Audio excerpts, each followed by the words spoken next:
that they would institute a national census. And since its inception, the purpose of census was to take data on physical and mental health, moral behavior, etc., prison records, all of that, collect all of that data, and eventually to start eradicating those people they saw as being hereditary problems to their perfect upcoming utopia.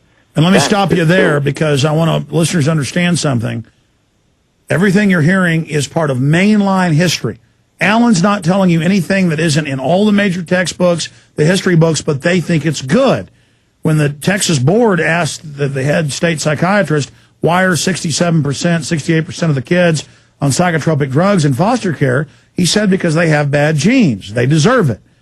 And they set up the social welfare networks. They set up the health departments to carry out racial hygiene. Hitler only adopted what was taught in England and the United States, and now that's what their zoning is about. That's what their animal ID is about. It's what taking over the farms and ranches is about. They've got to take over our infrastructure and our access to money and our access to independence and freedom so they can force us into the one-child policy and through the new economy of the green economy, that's really the eugenics economy, of reduced standard of living so that you can't afford to have children. It's all openly stated and now even being introduced on mainstream TV and everywhere. So I wanted to throw in that everything you're saying is on the record, that the Darwins and 3 other families only intermarried together for 5, 6, 7 generations, but that it created aberrant, mentally ill monsters. When you look at the Huxleys, for instance, the Huxleys were descended from the Darwins too. They were also intermarried. Yes. And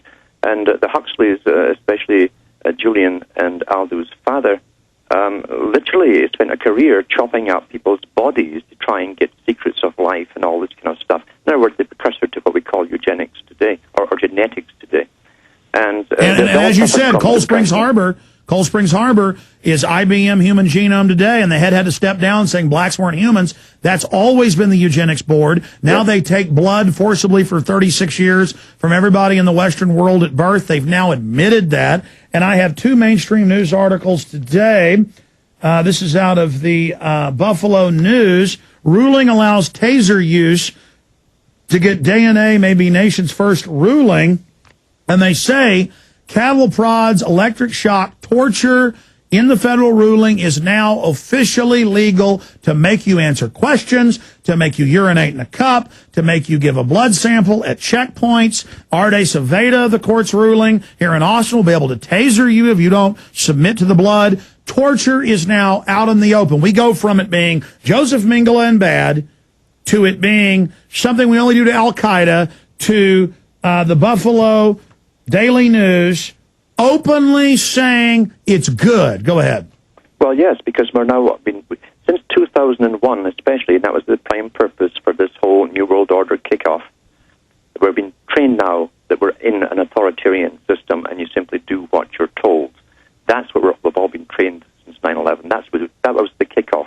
Arthur C. Clarke, who was put up there, so all the big stars in novels and futurist societies, etc., and this has been explained and admitted to by big foundations themselves. They fund these novelists to write the future.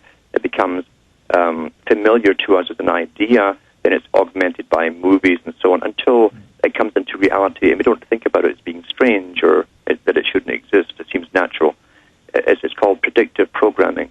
And Arthur C. Clarke, in his book 2001, even though he set it in space, was actually giving you the kickoff for the new order of things, where a new planet would rule.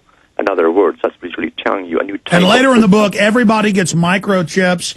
Everybody communicates with microchips through telepathic systems. And then he later, of course, worked for MI6 after World War II. For those that don't know, OSS during World War II. Yep. He invented the telecommunications satellite. And he gave interviews saying, no, this is what we really planned for you, just like H.G. Wells and everybody else. Go ahead. And his symbol, of course, in the book was the big giant obelisk, the black obelisk, the perfect shape of authority all down through the ages. That's what the United Nations Black Building is, by the way. That's what that is. That's the big obelisk.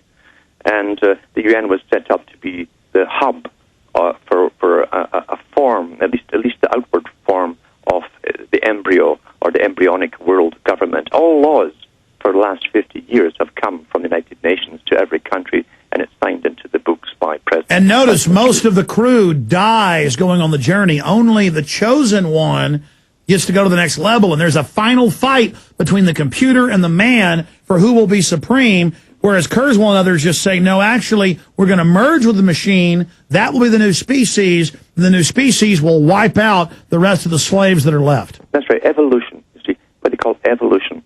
And evolution is an interesting word in itself, and the whole theory and the occult stuff behind it that you see used in the Masonic lodges, etc., certainly in the high ones. But they do believe, and they always have believed, that the future would be theirs, that only those with the virtue, the natural virtue that they've inherited from their superior parents would continue. And all the inferiors must be wiped off because there is no purpose for them in a Darwinistic evolutionary society. They'll bring the superiors down, they claim. They must eliminate them altogether. Always amazing talking to Alan Watt. Alan, quick break. We're going to come right back to you and continue where you left off when I was interjecting with the architecture of the New World Order and hopefully how we stop it and fight it. And yes, we'll take calls coming up. I forgot to take calls last hour. Sorry about that. Everything we said came true. Everything we've done's been right.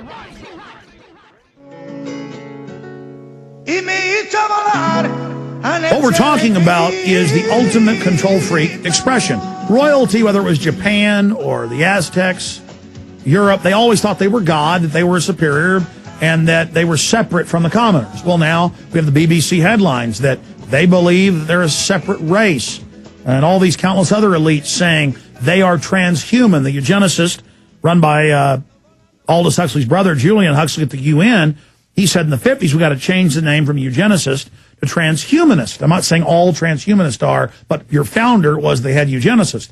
So they believe that they're taking control of human evolution, human development, and right now they just want to lock everything down, cull most of us, so they can then have their great work. Alan, let's talk about now, you talk about the banking takeover, the families. We were now into the 19th century, 20th century. Let's get into what they've set up, the psychological dictatorship, where they're going, and then if they're able to cull us, the timeline you see. I'm interested in your view on that. And then if they were able to succeed, what they're going to build. How they see the future in the big think tanks that work for the British Department of Defense, and I've got up on my website, there's 90 pages of predictions of what's to happen over the next 50-odd years. And they claim that around 2010, 12, there'll be the beginnings of massive riots. Food shortages will be arranged. It's already underway, in fact, because the big activists... They said this 2 years ago, for those that just tuned in. I mean, this is official British government. Go ahead.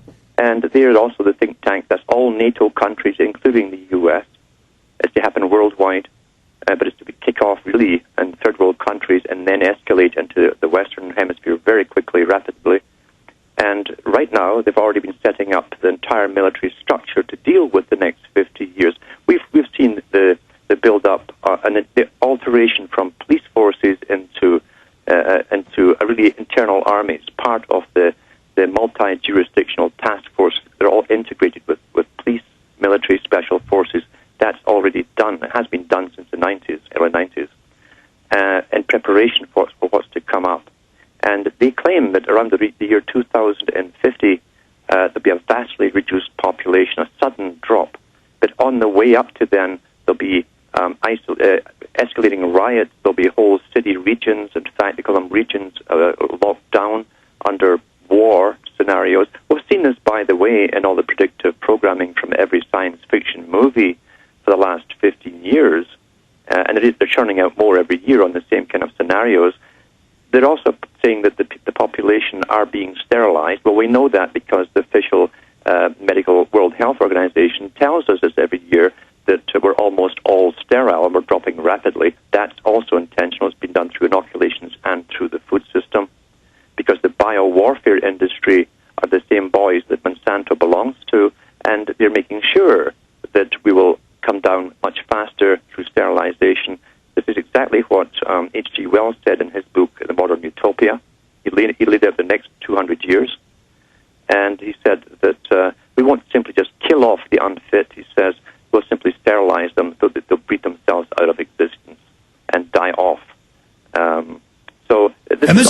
compartmentalized. The local doctor giving you shots doesn't know this, but the IMF, the World Bank, all the big funds, 2 weeks ago, Bill and Melinda Gates Foundation, secret meeting of the rich with Warren Buffett and Ted Turner, and it said the main agenda was reduce our population by 80%. This is now being thrown in our face. Yes, and then you see Bill Gates again. See, there are no real self-made men up there at the very top. They're brought up there. We live under cartels. You cannot go up and compete with cartels. And his dad was the head of Planned Parenthood and loved eugenicist.